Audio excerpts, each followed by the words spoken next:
bi akwa ba de ba ye Bargon TV. Edi e frame ya ni tum Edward o frame Bargon so a na chese matu che e de ama o. Sa fe na wo hwe ya na se ne na wo hwe ya. Mesro se obe subscribe to YouTube channel no. Said any entertainment news and as a general news anything be able to bia or Ghana bia no so betimi anya update no na onso wahwe de air course wo o my Ghana mu any amine foforo enso eso abusia na antenna show no some interview bi am na social media no so a me hu say one girl bi twetwe na abusia the girl get vibes. When we say vice pa, they get vibes. Ha! Vice ni. Abusia wo de unim. Ya nshase na hwa de. Antwa ko lango bi. Eh, mama kama asem na me leja. Asa koda, pass me fi ko enfa bi. Na je sem video ago me se me di agro ha bi mo. Si. Woni de dem ba. Ya me di agro wantina studio ho. Abusia de depression betimi am wa ye na abusia ye nsem bebre. Ebe pro adwe ne wo ti ase so. O de yetie voice. Me nya je life man ba you. Life ni ya je no kwa no wada. Na me ma dum na say bia fine. Me bo am wo nya lift. Ya je lo ale fe no wada. Enti no sese no wada no hwan de tuama no. Una utuama na so no akesa de tuai. Ebu se bi wa utwe ho a wote ase. Hey, vice pani. We o chen sa akodi o. O chen black sheriff. Vice no okọ ne pa left and right. Hey! Vice upon vibes. Fine. Me bo am wo when you lift her.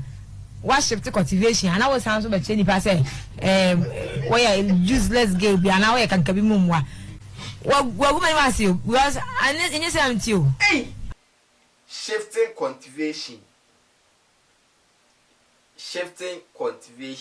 Na ese mo amoye agrek no. What I say? Or san ba be chere no when yan shifting cultivation ti obey maize cropping and maize farming. Hey! Boy, yeah. I'm the ordinary human being there. But I don't know what's wrong with me. Pictures a Google the nipa that's anyway me. Why am say it's a see every moment is a day. Oh, so okay, Abusia.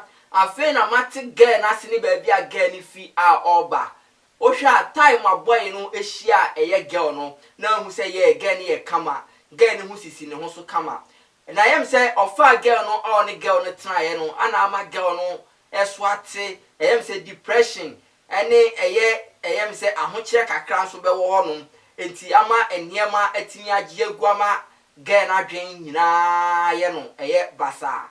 Afe na mati baby a girl no efi eba enti enkomo na girl no edi ni nyina no ana ensem na girl ni kan nyina afe na mati girl na se efi se na nye sa na otie ba ohwe kwan ofa so ne boy ni betena ye se ohwe na brabo ene kanetete no abrabo ano wom ni se tebia wom a ohu se yes boy na damage ye na brabo kra abusua wotwe hu baby a wonte ase enti na me na nya kwan a abusia otim kekasa ensem no timi de kire eye boy no because ohun ni se baby aduni de se wa mana ni anye den man mpai bu ma anye den a abrabo no fa ne se rapture yakuya nim ne yehwe o so chia na ma ha ba sa no chia no good afternoon eka bia se do si chia o ma chia na me shufre ne ma ma ha yes nene nkase ka hello no nyo so me da won kasa na me da mitie no ma kasa tem ni ya ni awas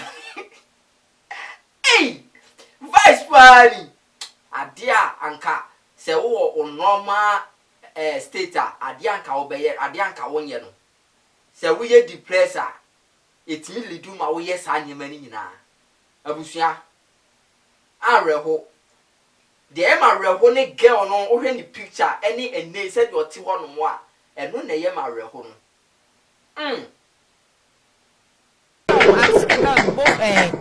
I don't even know what's going on right there. Or me anga me nim dia kwaso dia kwaso dia uhu because they say dia brabo na yo no dia kwaso no uhu ewiase pani chese busu adwen sem bi hu a wonte ase